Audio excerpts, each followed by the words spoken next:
Baik, terima kasih.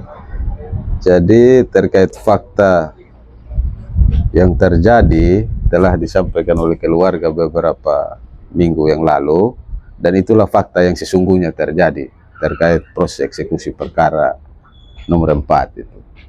Tetapi kenapa kami mengambil langkah hukum untuk mengajukan gugatan setelah adanya eksekusi, atau seminggu sebelum adanya eksekusi kami sudah mendaftarkan gugatan?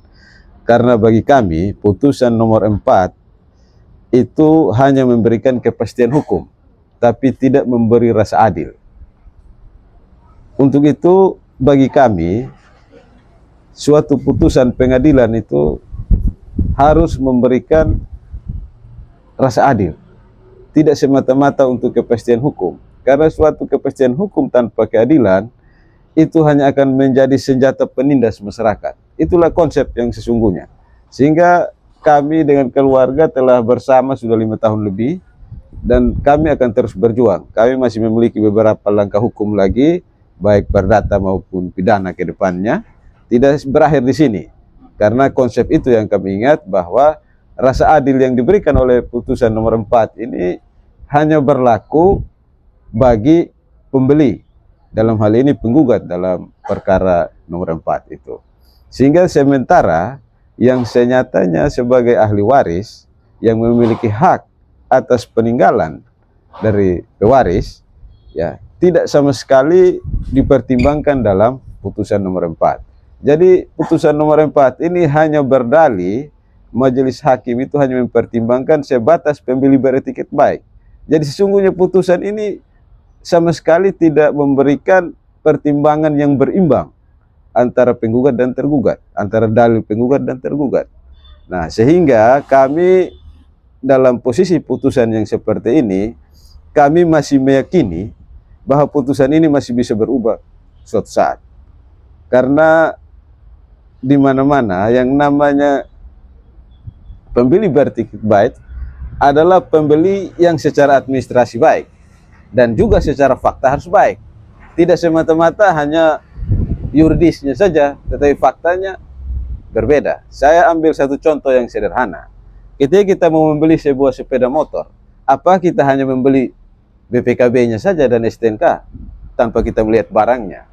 Nah, di titik ini mudah dipahami oleh masyarakat bahwa yang namanya pembeli bertiket baik harus memastikan objek yang dibeli bebas dari segala hal yang berhubungan dengan batalnya suatu kesepakatan jual beli. Yang saya maksud hal yang batal itu apabila objek yang dibeli itu sementara dikuasai orang lain, yang mesti harus diteliti lebih dalam. Karena di titik ini seorang pembeli dikatakan beretiket baik itu dalam dirinya sudah tertanam dan terkandung prinsip kehati-hatian.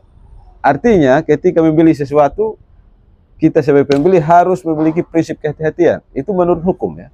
Ini bukan pendapat pribadi. Saya bicara hukumnya seperti itu.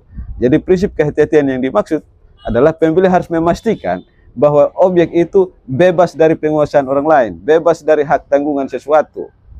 Ya, itu baru bisa dibeli. Nah, yang kemudian hal yang paling menarik lagi ketika dilakukan proses jual beli. Memang secara hukum tidak ada kewajiban mutlak yang diatur terkait kewajiban seorang notaris memastikan bahwa objek itu dalam keadaan bebas. Tetapi dalam surat perjanjian jual beli atau akta jual yang dibuat, itu ada kewajiban yang melekat kepada pembeli. Dalam hal menjual objek, harus dia bertanggung jawab penuh untuk menjamin kebebasan objek yang dijual adalah milik pribadi dan tidak dikuasai oleh orang lain. Sementara objek yang dijual ditempati dan dikuasai oleh orang lain. Nah, di titik ini ada dugaan kami. Ini sifatnya dugaan, dan ini ke depan akan berpotensi pidana. Karena dari proses transaksi ini ada kejanggalan yang terjadi. Kemudian paling nyata kita lihat adalah dari harga. Harga jual beli di akta jual beli tertera 200 juta. Nah, dengan objek 2000 meter lebih. Ini pembelian dalam kondisi harga yang tidak wajar. Kenapa bisa terjadi seperti itu? Itu menjadi pertanyaan yang kami juga masih terus dalami, dan kami masih mengumpulkan bukti-bukti pendukung. Dan ke depan apabila bukti-bukti pendukung kami telah siap, ya kami akan melakukan upaya hukum pidana maupun perdata lebih lanjut. Jadi khusus perkara ini masih banyak upaya hukum. Jika pada akhirnya kami berhasil, masih ada lagi perkara baru, yaitu kami akan melakukan gugatan ganti rugi terkait pelaksanaan eksekusi ini.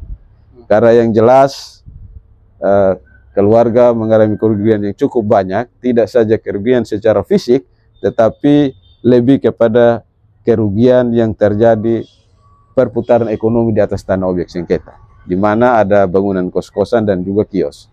Itu akan kami hitung semua ke depan. Ya mungkin untuk sementara seperti kami sampaikan, kami